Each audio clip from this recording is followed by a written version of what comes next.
Hello, my name is Geogen and welcome back to War Thunder. So today I thought I'd had a round in some Soviet vehicles at battle rating 4.3. Turns out I only needed one, even though you have a choice of 3 spawns in arcade. Yes, this is arcade. Yes, I saw the markers. Yes, I saw penetration indicators and ranges and all that. I'm not a good War Thunder player. Anyway, this KV-1E is a premium, tier 3 I believe, or maybe tier 2, but I think it's tier 3 with a battle rating of 4.3. Has a 76mm gun, or a 76mm gun, and I've just equipped it with standard ammunition really. I've forgotten how much penetration it has, it doesn't really matter. Every single target that this thing finds in this game, it can be penned. From the front and the sides usually. I mean, that I was going to call it a Terminator. I've been playing too much Armored Warfare. Well, actually I haven't. But that Matilda, close enough, was perhaps a tricky target from the front. However, we managed to hit him in the side, hit him on fire, and knocked his engine up. I was a little bit worried about crossing this open stretch of beach with these tank traps. I'm not really too familiar with some of the newer maps in War Thunder. I believe this one was added a couple of patches ago. Port. Doesn't say the name, but it's Port something or other. It does say in game, of course. I know it begins with an N. Anyway, it's somewhere in Russia, I believe. So we push across that bridge. There's only 3 flags to contest, but we are heading along the east side. Panzerjäger. Pretty simple target. I think he has a very low battle rating. I'm not sure really what he's doing here. We knock out his gunner and commander and then go for the kill shot on the driver. Taking out crew members in this game is equally as important as tracking someone. Maybe more so. Knocked out everyone there, you know, these Soviet rounds. Killing everyone in one shot. Although, to be fair, the Cromwell doesn't have great armor. Our transmission, however, gets taken out.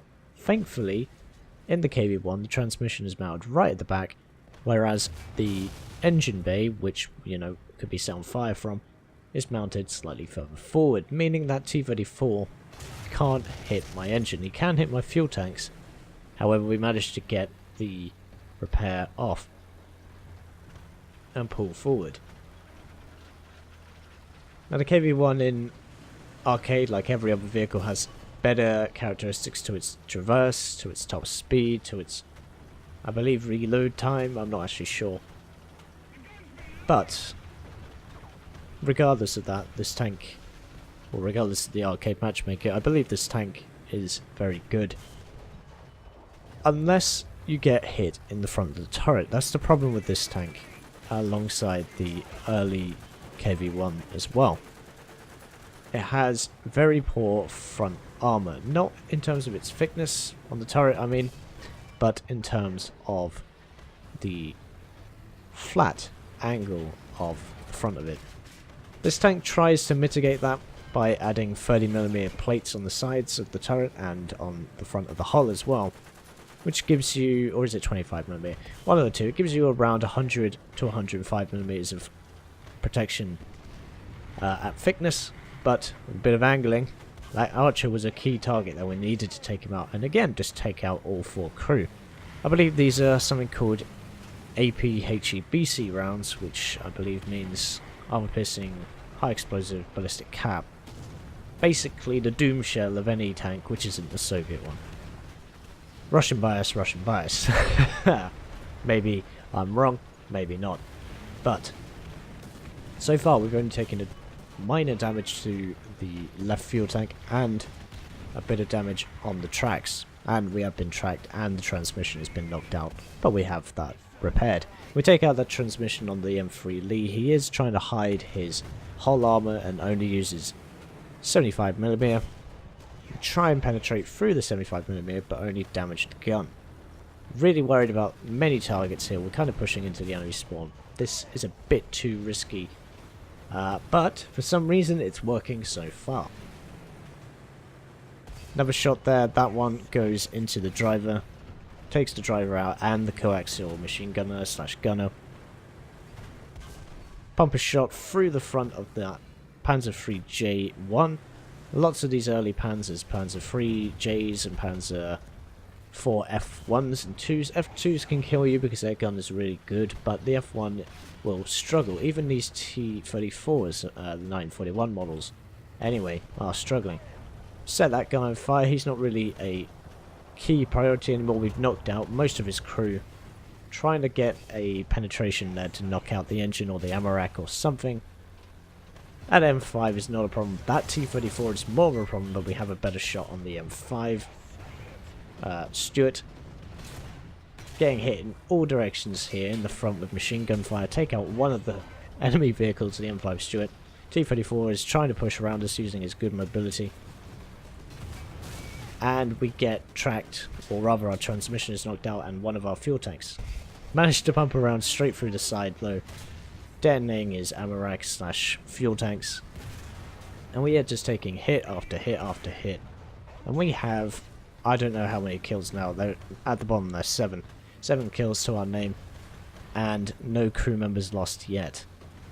Now you can replace one crew member, they added that a few patches ago, which is good because I remember playing this earlier on in the Ground Forces beta, or you know, later on. It's not really a old patch, this crew member thing, but sometimes you would just get hit once and then you couldn't do anything because everyone was dead other than the driver or whatever. And we lose our commander there, but we can put him back in action. As you can see, that little plus symbol with the man next to it, we can get him in action in a few seconds.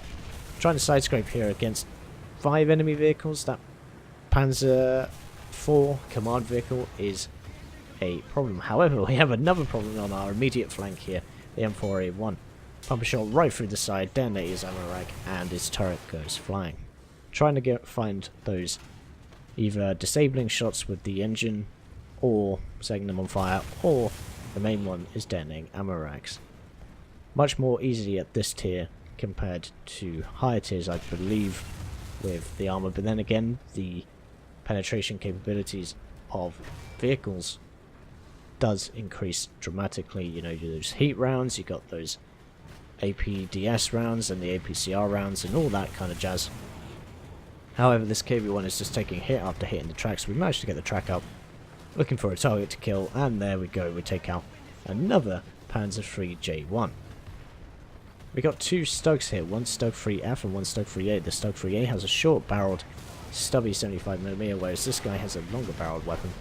There's so much stuff flying around, artillery shells, machine gun fire. We managed to take out one of the Stugs. Lost my train of thought there. Reload in time to take out the second guy.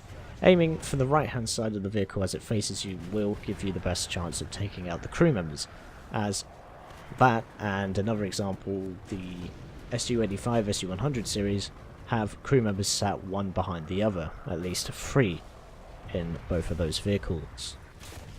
And we have a Panzer 38NA or T. Managed to temporarily immobilize him, trying to find a penetration marker with a spray of MG fire. It's only 7.62 or 7.92, I think it's 7.62 for the Russians. But it takes 3 shots to take that guy down. Moving forward here, we are up to 13 kills. We're trying to be careful. There's a tank on our right here, another T-34E. We find the shot, one-shotting him as well, and now we're in a bit of trouble as 3 of our crew members are down.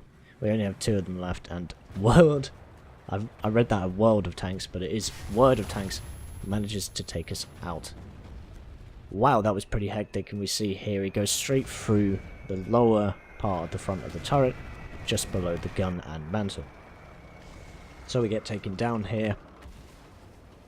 Pretty hectic game, I must say. I usually have completely shit games in this arcade or realistic, it doesn't really matter. Usually what happens is I round a corner and get one hit killed. I guess sometimes you just have to play a Soviet vehicle and you will do better. Or rather you will not get one shot killed as easily. It does happen, of course. but I pop into my KV-1 ZIS-5, which is the progression vehicle without the side plates, but it doesn't even matter, as the game is pretty much over. This vehicle pretty much plays the same, other than it has APCR ammo as well for heavily armed targets. But in this matchup, if I decided to take this vehicle first, it wouldn't have even needed to fire any of them, as there would have been a lot of over-penetrations. But that is the end of the game, and quite a good victory for the KV-1E, which, you know, is a premium tank. We managed to get 5,394, you know, reputation credit, not credits, you know, points, I guess, and 14 kills, 2 assists perhaps, and then of course we did die. But yes, that tends to happen sometimes. There's the map name, Port Novorossiysk. Good Russian pronunciation, I know, but I hope you enjoyed this game. It was pretty hectic to play. I didn't record it live. Maybe I should next time.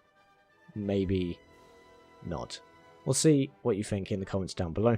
And as always, I've been Geogen, and I'll see you chaps and chapettes in the next one.